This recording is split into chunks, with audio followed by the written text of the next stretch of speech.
بسم اللہ الرحمن الرحیم۔ شروع اللہ کے نام سے جو بڑا مہربان نہایت رحم والا ہے۔ السلام علیکم ورحمۃ اللہ وبرکاتہ۔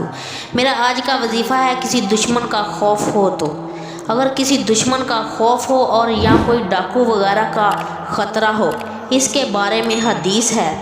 حضور صلی اللہ علیہ وسلم کی روایت ہے، حضرت عبداللہ بن قیس، حضرت ابو موسیٰ اشعری، ان کا اصل نام عبداللہ بن قیس ہے، اور یہ ارشاد فرماتے ہیں، حضور صلی اللہ علیہ وسلم نے فرمایا، جب کسی دشمن کا خوف ہو تو آپ یہ دعا ضرور پڑھ لیا کرو، اللہم انی نجعلک فی نحورہم ونعوذ بک من شرورہم۔ حضور صلی اللہ علیہ وسلم اس کو کثرت سے پڑھا کرتے تھے، تو آپ بھی اس کو کثرت سے پڑھا کرو، رات کو سوتے وقت بھی پڑھ لیا کرو۔